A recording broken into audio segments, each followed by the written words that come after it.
Hello everyone, welcome to Ratnakar Singh mathematics. I hope आप सभी स्वस्थ होंगे, मस्त होंगे और पढ़ाई में कम्प्लीटली व्यस्त होंगे। मैं रत्नाकर सिंह आप सभी का स्वागत करता हूं एक बार फिर से आपके अपने YouTube channel Ratnakar Singh mathematics में, जहां पे आज हम स्टार्ट करने वाले हैं वन शॉट सीरीज़ किसकी? क्लास 10th की। किस सब्जेक्ट की सर? मैथमेटिक्स की। मैथमेटिक्स में आज हम करने क्या वाले हैं? Real number. पहला चैप्टर जो कि है आपके मैथमेटिक्स का रियल नंबर।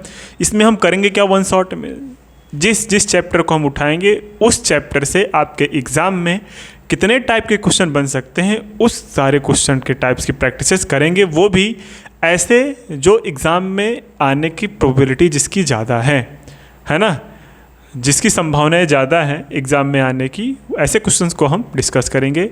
जिस चैप्टर को उठाएंगे उस चैप्टर में जितने टाइप के क्वेश्चन बन सकते हैं, जो अभी तक पूछे गए हैं, वो सारे क्वेश्चंस हम करेंगे। और मैं ऐसे क्वेश्चन कराऊंगा, ये नहीं कि जो मतलब एकदम इजी हो या फिर ये भी नहीं कि एकदम हार्ड हो ना।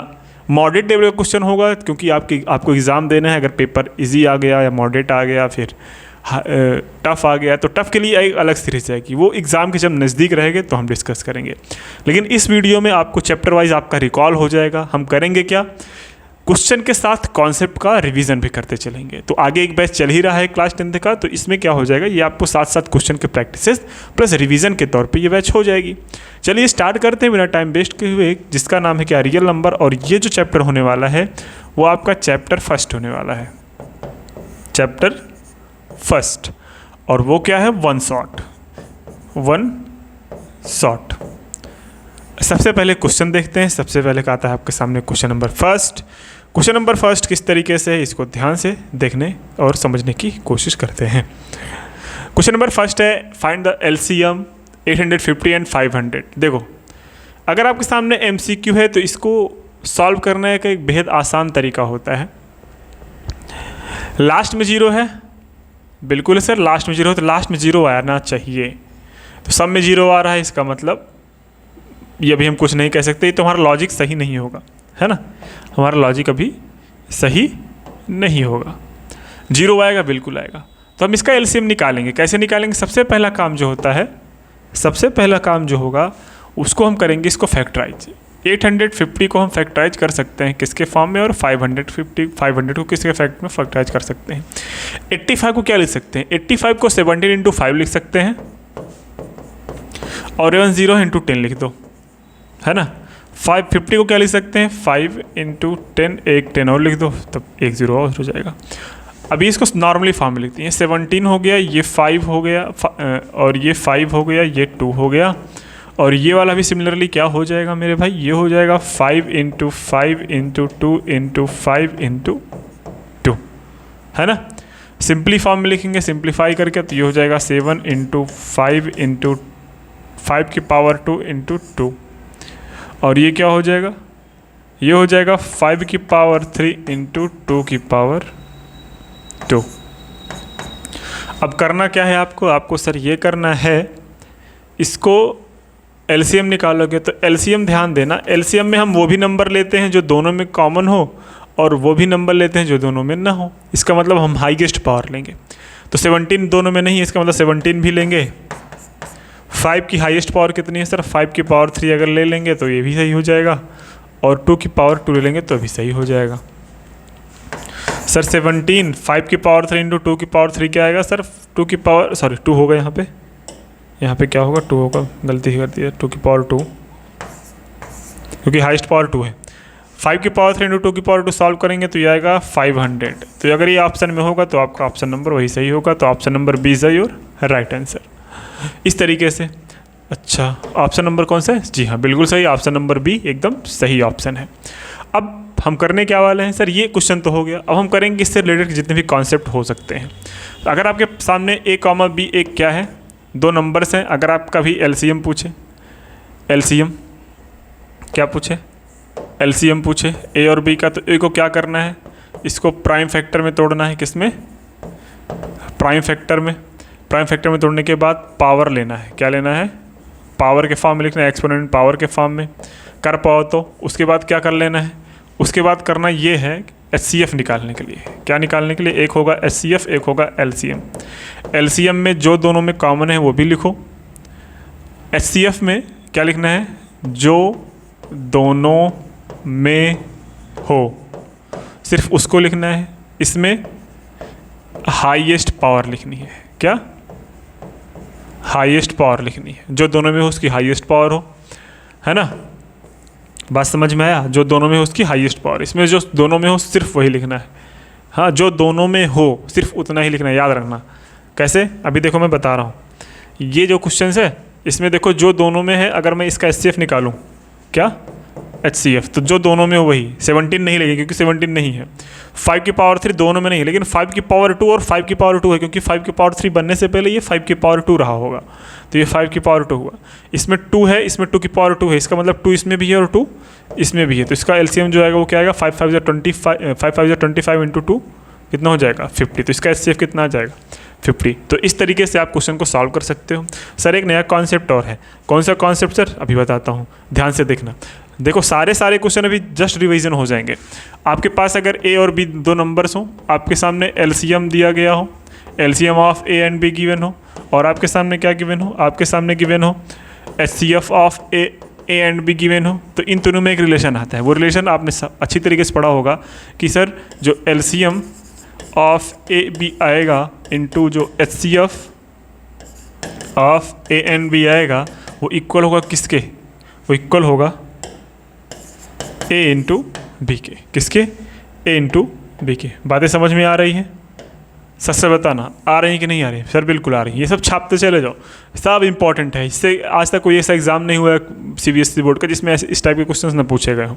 बात समझ में आ रहा है? चलते हैं क्वेश्चन नंबर सेकंड पे। ये देखो वही √5 इज इरेशनल नंबर वाले क्वेश्चन। क्वेश्चन नंबर सेकंड क्या कहता है कि prove that 6 - 4 √5 is an irrational number given that √5 is an irrational number. Okay,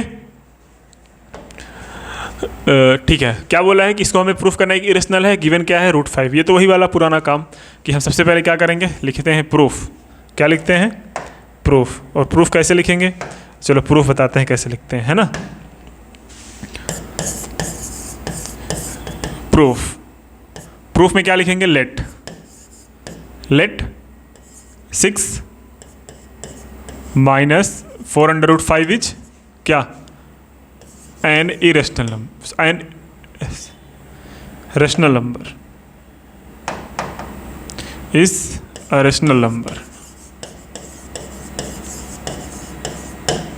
क्या है? एक रेशनल नंबर। अगर रेशनल नंबर में है तो हम इसको किसके फॉर्म में लिख सकते हैं? सर इसको जो है हम PYQ के फॉर्म में लिख सकते हैं। where P and Q are integers and Q does not is equal to 0। अच्छा, अगर ये P/Q की फॉर्म लिख सकते हैं तब तो ठीक है सर, बिल्कुल सही है। अब मैं इसको क्या लिख सकता हूँ? ध्यान से देखना। अब हम लोग इसको लिख क्या सकते हैं? इसको लिख सकते हैं 6 - P/Q इज इक्वल टू 4 √5, है ना? इसको इधर भेज दिया, इसको इधर भेज दिया। ये क्या हुआ? ये क्या हुआ? ये हुआ sir 6Q - P/Q is equal to 4 √5। ये 4 इधर मल्टीप्लाई में इधर जाके क्या हो जाएगा? इधर जाके डिवाइड हो जाएगा, है ना? जब डिवाइड करेंगे तो क्या आ जाएगा? ये आ जाएगा 6Q - P/ ये 4Q आ जाएगा इज इक्वल टू √5। इसको देख रहे हो? इसको देखने से क्या पता चल रहा है? इसको देखने से सर ये पता चल रहा है कि √5 क्या है? एक इरेशनल है। क्यों? क्योंकि ये गिवन है। और ये हमारा क्या है? साफ साफ दिख रहा है P/Q के फॉर्म में, जो कि Q does not is equal to 0। तो ये क्या है? रेशनल है। तो क्या कभी कोई रेशनल नंबर इरेशनल नंबर के इक्वल होता है? बिल्कुल नहीं होता। इस तरीके से हम लिखेंगे our assumption is wrong because of any rational number can never be equal to the irrational number, so this number will be irrational number. कैसे लिखोगे एग्जाम में? एग्जाम लिखने का तरीका ये रहा। ये यहाँ पे थोड़ा सा मिस्टेक हुआ है, इधर मिसप्रिंट। ये आंसर लेट एज्यूम 6। ये देखो कितना मिसप्रिंट किए हैं भैया typist. X is a rational number, ठीक है, ये कर दिया, एक्स को रेशनल नंबर लेट किया, मैं क्या किया हूँ पी बाई क्यू को किया हूँ, कोई दिक्कत नहीं। आपके जो बुक में है आपको जो पढ़ाया गया होगा वो पी बाई क्यू के फॉर्म में पढ़ाया गया होगा। सही ये भी है, सही वो भी है, जो आपकी जैसी मर्जी हो वैसे कर सकते हो, एग्ज़ाम में जैसे मन करे वैसे करो, बस आंसर एकदम सही आना चाहिए। अब सर रेशनल और इरेशनल की बात हुई है तो हम यहाँ पे कुछ लॉजिक क्लियर करना चाहेंगे आपका, है ना। वो लॉजिक क्या है, चलो देखते हैं, ध्यान से सुनना। रेशनल क्या होता है सर? जो रेशनल होता है उसको हम पी बाई क्यू के फॉर्म में लिख सकते हैं, बिल्कुल सही। और रेशनल का जो डेसिमल एक्सपेंशन होता है, रेशनल का जो डेसिमल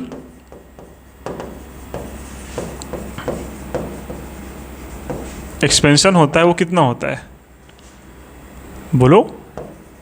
नॉन टर्मिनेटिंग के साथ साथ प्लस क्या होना चाहिए सर जी? नॉन टर्मिनेटिंग के साथ साथ नॉन रिपीटिंग भी, सॉरी रिपीटिंग होना चाहिए। क्या होना चाहिए?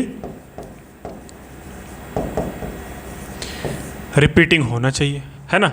अच्छा सर, और कुछ नहीं हो सकता? बिल्कुल हो सकता है। क्या हो सकता है सर? नॉन टर्मिनेटिंग, क्या पता टर्मिनेटिंग हो, तो जो टर्मिनेटिंग होंगे, टर्मिनेटिंग जो होंगे वो पक्का खुद न खुद अब की क्या होंगे? रेशनल होंगे। अच्छा सर, और क्या सिखाने वाली है? तो हमको पता ही था, एक बार पता था तो फिर सीखो। अगर हमारे पास एक रेशनल है, क्या है? रेशनल, और एक इरेशनल है। रेशनल प्लस इरेशनल आपको जो देगा वो हमेशा इरेशनल देगा। क्या देगा?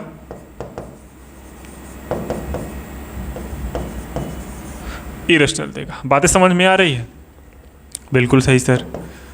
रेशनल इनटू इरेशनल, आपको जो आने वाला है वो हमेशा आने वाला है इरेशनल। बातें समझ में आ रही है?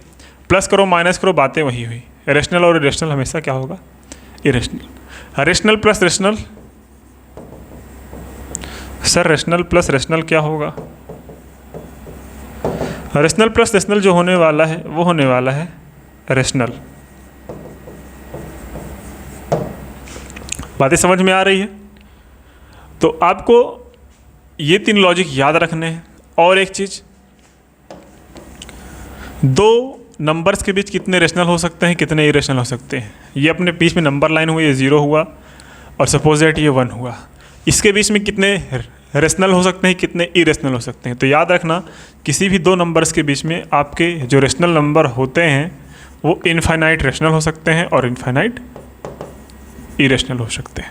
बातें समझ में आई?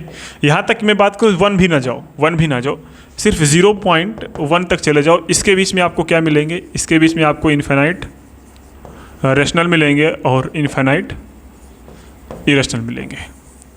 बातें समझ में आ रही हैं?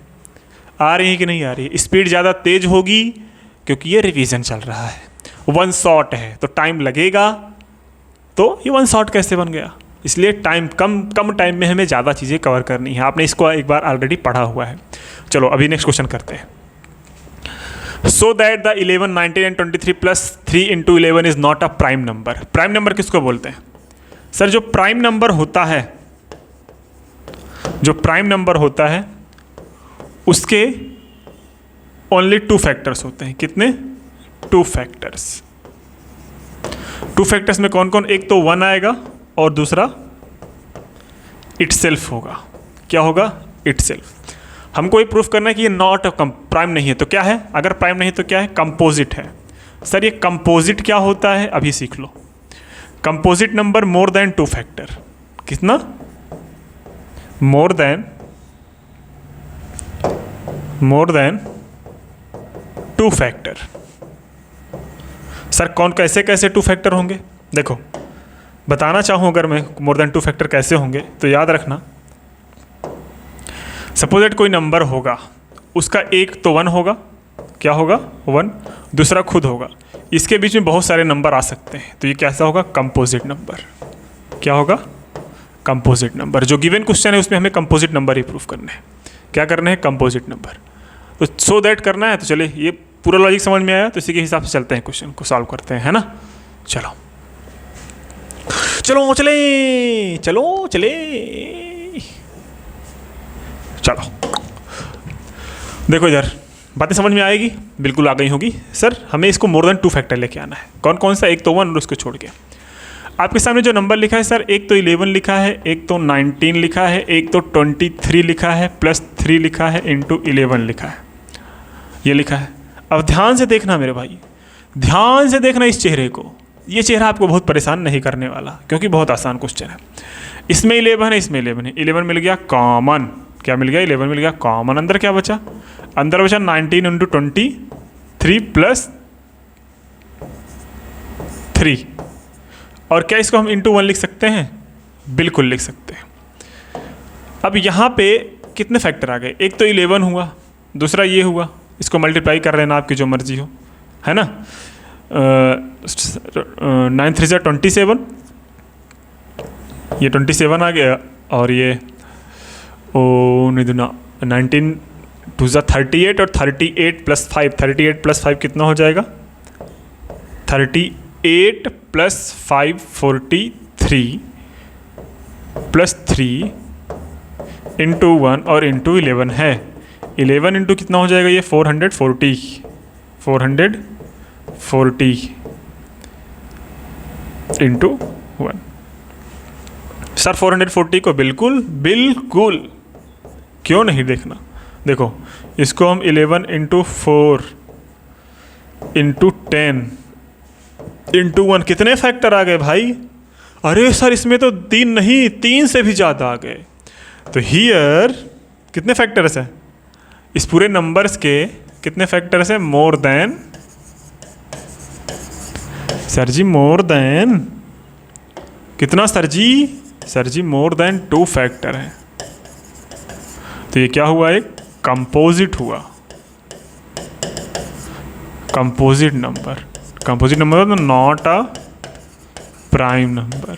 सर एग्जाम में कैसे लिखेंगे? एग्जाम में लिखने वाले देखो ये टाइप किए हो, देखो ये कैसे लिखने, समझ में आ रहा है? मैंने तो जो सॉल्व करके दिया था वो भी उन्होंने करा भी नहीं है। आंसर बी 11 इंटू 19 इंटू 30, इसमें क्या कर लिया? 11 कॉमन, 19 इंटू 23 प्लस 3। बात समझ में आया? कोई दिक्कत, कोई तकलीफ नहीं होनी चाहिए, और नहीं भी है आप लोग को। बहुत अच्छे बच्चे हैं, देखो बहुत अच्छे बच्चे हैं। Next, if two positive integers p and q can be expressed as p is equal to 18a square b की power 1 and q is equal to 20a cube b square where a and b are the prime numbers, then LCM of p and q is। मेरे कहने का मतलब नहीं है। Question क्या बोल रहा है? आपके सामने एक नंबर p है, दूसरा नंबर q है। बोला गया है कि p is equal to a square b की power 1 and q is equal to 20 a cube and b square है। ठीक है, बिल्कुल सही है। आपसे पूछा क्या गया है? आपसे पूछा गया है एलसीएम। एलसीएम मतलब सबसे पहले इसको ब्रेक करने की कोशिश करते हैं। जब इसको ब्रेक करने की कोशिश करेंगे तो ये आ जाएगा 3 की power 2 and 2 into A square into B की पावर 1।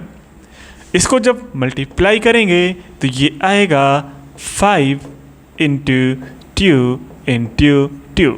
इट मीन्स 2 की पावर 2 की power 2 and A cube into B square. LCM बोला है सारे नंबर लेने हैं। 3 का स्क्वायर इसमें है, इसमें नहीं है, लेकिन फिर भी 3 का स्क्वायर लेना पड़ेगा। 2 इसमें है, 2 इसमें है, लेकिन तब जब है उसमें क्या करना पड़ेगा सर? उसमें 2 की हाईएस्ट पावर लेनी पड़ेगी। ए स्क्वायर है, ए क्यूब है, तो सर हाईएस्ट पावर लेंगे। बी की पावर 1 है, बी की पावर 2 है, इसका मतलब सर बी की पावर 2 लेंगे। इस तरीके से आपका जो आंसर आने वाला है 3 3 जा 9 4 जा 36 ए क्यूब बी स्क्वायर होने वाला है। तो 36, एक सेकेंड, ये क्या हो गया? हमने नंबर कहीं गलत तो नहीं लिया। 20 ए क्यूब बी क्यूब, 20 ए क्यूब बी क्यूब, 3 3 जा 9 2 जा 18 ए स्क्वायर एंड बी की पावर 1। मल्टीप्लाई तो गलत नहीं हुआ है, 3 3 जा 9।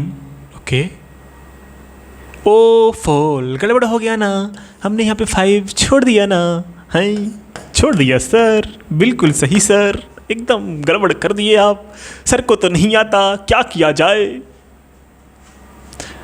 देखो 36 इंटू 5 कितना हो जाएगा सर जी? ला धीरे धीरे क्या करें, ला डायरेक्ट बता दीजिए कि सर 5 3 15, 5 6 30। हाँ ना बच्चा, हम तो CBSE वाले हैं।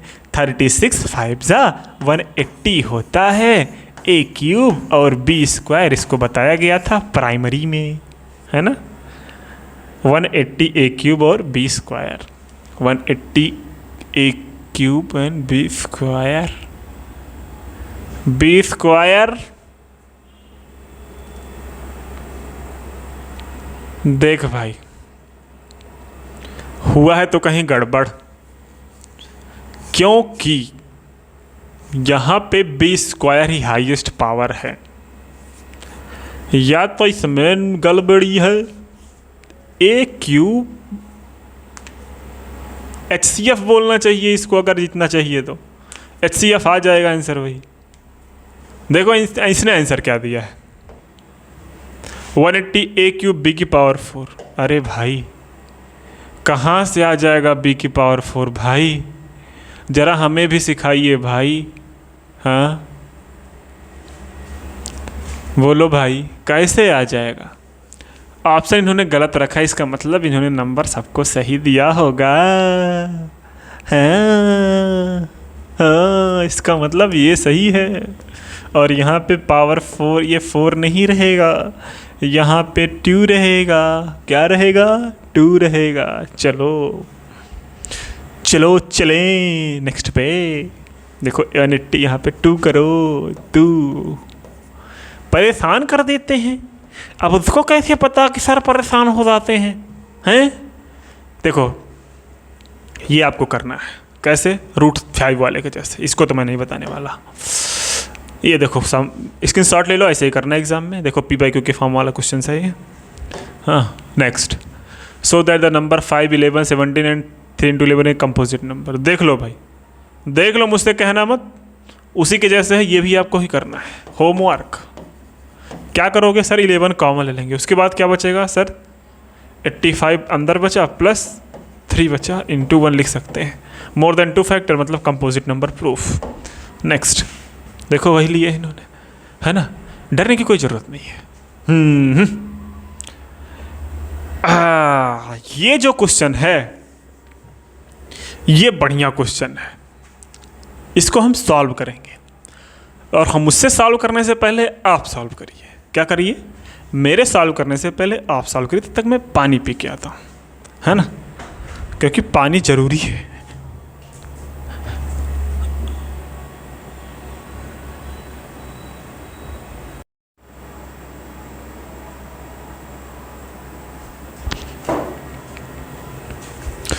पढ़ लिए क्वेश्चन? हो गया? मैं बताता हूँ। नहीं हुआ? जिनको हो गया बहुत अच्छी बात है, जिनका नहीं हुआ मैं बताता हूँ, है ना।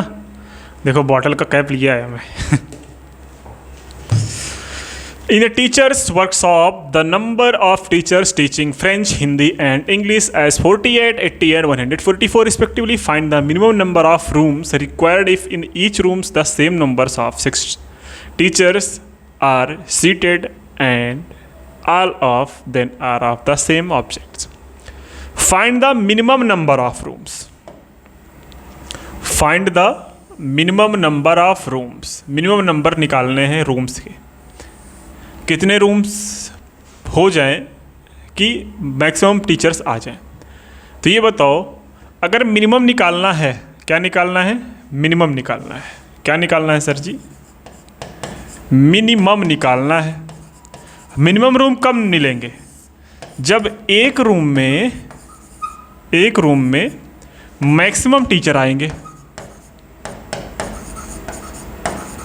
मैक्सिमम टीचर आएंगे। और ये ज़रूरी नहीं कि अगर एक रूम में एक टीचर ज़्यादा हो जाए तब तो गड़बड़ हो जाएगा, तो उनके साथ क्या हो जाएगा? डिस्क्रिमिनेशन हो जाएगा। इसका कहने का मतलब कि हर एक रूम में इक्वल आने चाहिए। तो मैक्सिमम एक रूम में कितने टीचर्स आ जाएं कि ताकि मिनिमम रूम हमें खरीदना पड़े या फिर लेना पड़े। चलो लेते हैं मैक्सिमम जब की बात करें, जब मैक्सिमम टीचर की बात करें, मिनिमम टीचर मतलब मिनिमम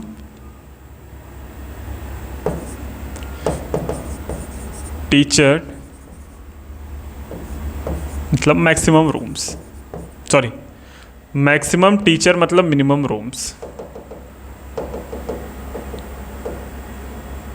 गड़बड़ बोल रहा हूँ। मिनिमम रूम मतलब मिनिमम रूम मतलब मैक्सिमम टीचर।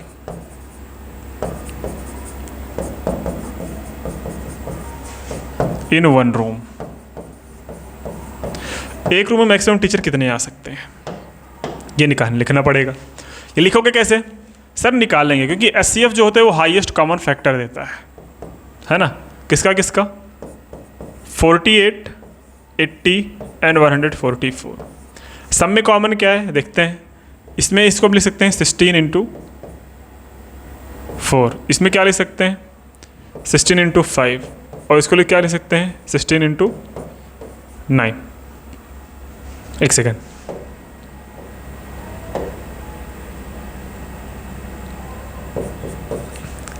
अब देखो सबका जो HCF आया है वो कितना है 16, 16 और 16 हाईएस्ट आया है ना। तो इसका जो HCF आया, इसका जो क्या आया HCF आया कितना आया 16।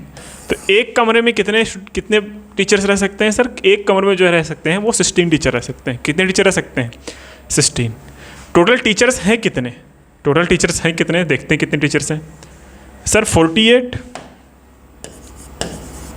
प्लस और कितना था 80 प्लस 144। एक कमरे में अगर 16 टीचर रह सकते हैं तो टोटल कितने टीचर्स आ जाएंगे? ऐड करते हैं 8 प्लस 4 कितना हुआ 2, 8 प्लस 4 2 और 4 कितना हुआ ये कैरी 1 आया था ना, कैरी 1 5 लिख सकते हैं 13 हो गया, और 13 और 4 कितना हुआ बोलो भैया।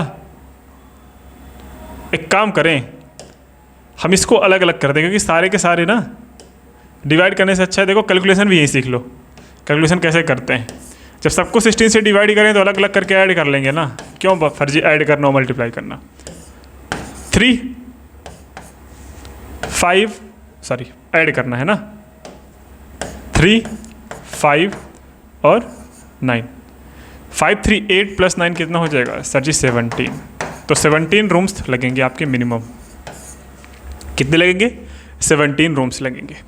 नहीं समझ आया? एक बार फिर समझाता हूँ। मैंने क्या बोला, ये पूछ रहे हैं कि मिनिमम रूम्स लगे। ऐसा करिए कि मिनिमम रूम्स लगे।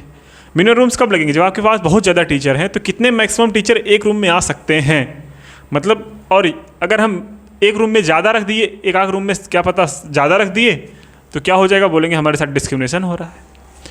मेरे कहने का मतलब हर एक रूम में इक्वल भी हो और मिनिमम रूम भी लगे। इसका मतलब हमें HCF निकालना पड़ेगा। हाईएस्ट कॉमन फैक्टर क्या है उसको निकाल लो और उतने ही हर एक रूम में रख दो, तो आपके कितने मिनिमम रूम लगेंगे वो मिनिमम ही रूम लगेंगे। मिनिमम नंबर ऑफ रूम्स लग गए कितना सर 17। कैसे आया 48 और 80 144 का HCF लिया। HCF से मतलब 16 से क्या किया, हर एक को डिवाइड कर दिया, सबको ऐड करके डिवाइड कर दिया, आंसर आपके सामने हुआ। चलो नेक्स्ट। अच्छा ये कैसे करेंगे? हाँ ये उसी का सॉल्यूशन है। आपको एग्जाम में कैसे लिखना है ये सब उसका फॉर्मेट है। एग्जाम में ऐसे लिखना है, जो मैं समझाया वही लिखा गया है। Minimum number of rooms required means the should be the maximum number of teachers in a room. We have the find the HCF of 48 80 and 144। सबका हमने HCF निकाला। Therefore total number of rooms required 48 upon, अच्छा ये भी वही किए हैं, देख लो गुरु, ये भी वही किए हैं। नेक्स्ट आ गया आपका assertion and reason. Question, if a graph of a polynomial touches, ये पॉलिनोमियल आ गया क्या? ओके कोई दिक्कत नहीं, कर लेते हैं। करें कि ना करें बोलो, करें कि ना करें? सारे पॉलिनोमियल है, पॉलिनोमियल का छोड़ो, अभी पॉलिनोमियल का छोड़ो। ये देखो पॉलिनोमियल पे वो आ रहा है, लेकिन अभी पॉलिनोमियल आपको नहीं करना है क्योंकि आपको रिवाइज करके आना है, फिर पॉलिनोमियल करेंगे। पहला question, the total number of factors of a prime number is, the total number of factors of a prime number. Prime number कितने फैक्टर्स हो सकते हैं भाई? एक तो वो खुद होगा, एक तो वो क्या होगा, एक तो वो खुद होगा, और एक वो नंबर होगा, एक तो 1 होगा, तो इसका मतलब कितने हो सकते हैं, 2 हो सकते हैं। Next, the ratio of HCF to LCM of the least composite number and the least prime number is. Least composite number क्या है सर? लीस्ट जो कंपोजिट नंबर है वो देखो 1 तो ऑड है, 1 कुछ ही नहीं, 2 is the least prime number है ना। कंपोजिट इसके बाद 3 भी ऑड है और 3 का क्या हो सकता है, 3 × 1, ये भी प्राइम है। सबसे लीस्ट कंपोजिट नंबर 4 होता है and the least prime number मतलब 2 होता है। सबसे छोटा प्राइम नंबर 2 और सबसे छोटा कंपोजिट नंबर ये है। इसका क्या निकालना है आपको, ratio of LCM and HCF to LCM। HCF क्या हो जाएगा सर, HCF जो होगा इसका आ जाएगा HCF सर, दोनों में कॉमन 2 हो जाएगा। LCM जो आएगा सर इसका जो 2 और 4 का वो क्या आएगा सर, 4 आ जाएगा। इसका क्या लेना है, रेशियो 2 × 1 = 2, 2 × 2 = 4, कितना आया 1:2, कितना आया 1:2। This is your right answer, 1:2 is your right answer. बातें समझ में आई। Next question number 3, if HCF of 39 and 91 is 13 then the LCM is. HCF दिया गया है, LCM निकालना है, जो पहले भी बताया था मैंने, वो क्या है sir, LCM into HCF is equal to product of both numbers, product of both numbers. Check कर लो LCM कितना है सर, LCM निकालना है, HCF दिया गया है 13, LCM निकालना है, इसका मतलब देखा जाएगा ये क्या है 39 × 91। सर LCM निकालना है, बिल्कुल सही है, 39 × 91 अपॉन 13, 13 देखो इसको हटाओ, और 39 × 7, 39 × 7 लास्ट में क्या आएगा 3 आएगा, लास्ट में क्या आएगा 3 आएगा, 273, ये वाला राइट आंसर है 273। मुझे कैसे पता चल, देखो अगर आपको MCQ दिया गया है तो लास्ट डिजिट चेक किया करो, 9 का 7 से मल्टीप्लाई करने में क्या आएगा 63, इसका मतलब लास्ट में 3 आएगा, तो ये आएगा। पूरा मल्टीप्लाई करने की क्या जरूरत है, आपको MCQ पूछा है ना, कोई पूरा एक्सप्लेनेशन पूछा है नहीं, लास्ट में जो डिजिट आएगा वही हमेशा यूनिट डिजिट बनेगा।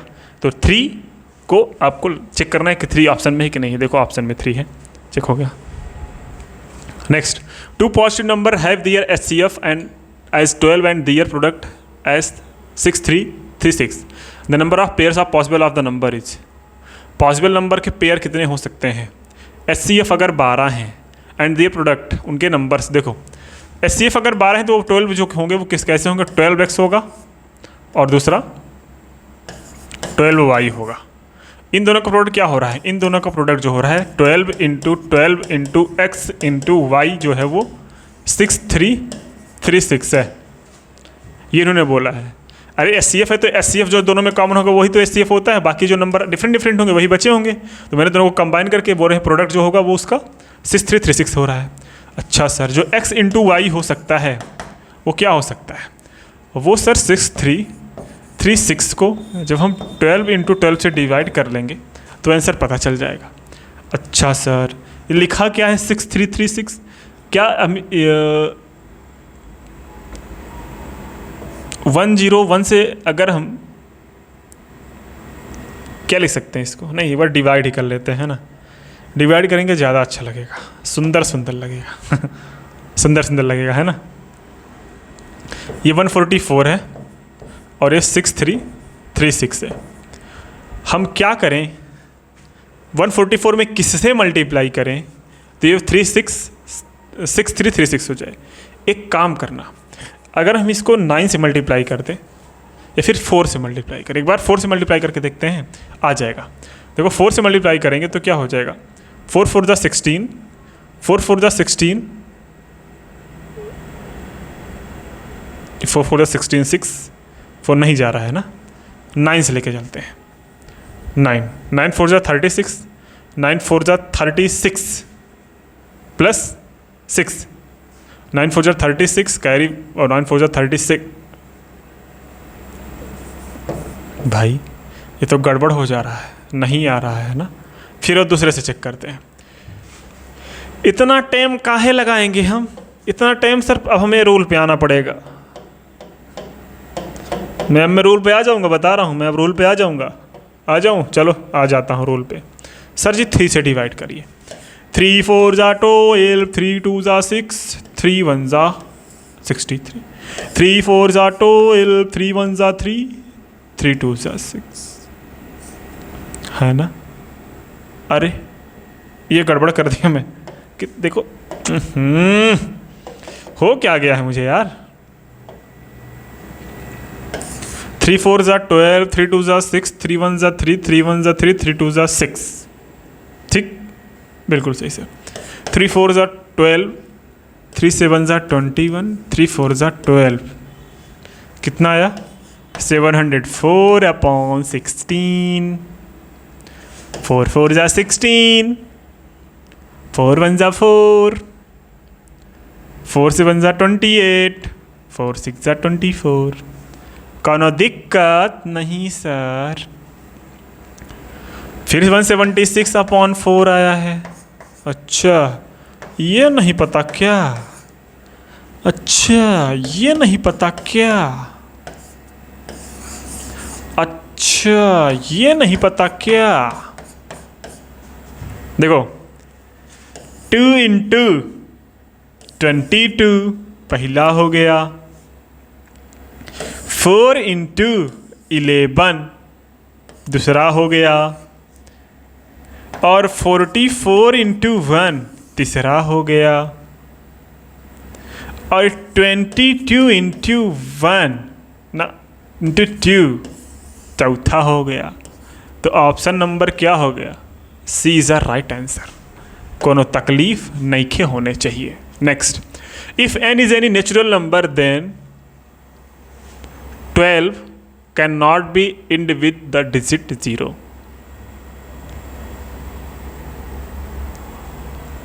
किससे डिजिट नहीं हो सकता इंट? 2 की पावर यहाँ पे कुछ भी हो सकता है। देखो 2 की पावर अगर 1 करेंगे, 2 की पावर 2 करेंगे, 2 की पावर 3 करेंगे, 2 की पावर 4 करेंगे, तो देख तो क्या आ जाएगा। 2 की पावर 1 करेंगे तो 2 1 आएगा, 2 की पावर 2 करेंगे तो 4 आ जाएगा, 2 की पावर 3 करेंगे तो 8 आ जाएगा, 2 की पावर 4 करेंगे तो क्या आ जाएगा? 16, मतलब 6 आएगा लास्ट में। इसमें 8 आ रहा है।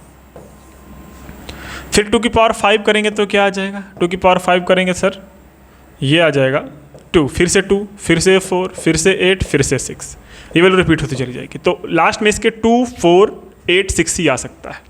2 4 8 6, 2 आएगा, 4 आएगा, 8 आएगा, ये नहीं आएगा। इसका मतलब answer number D is a right answer.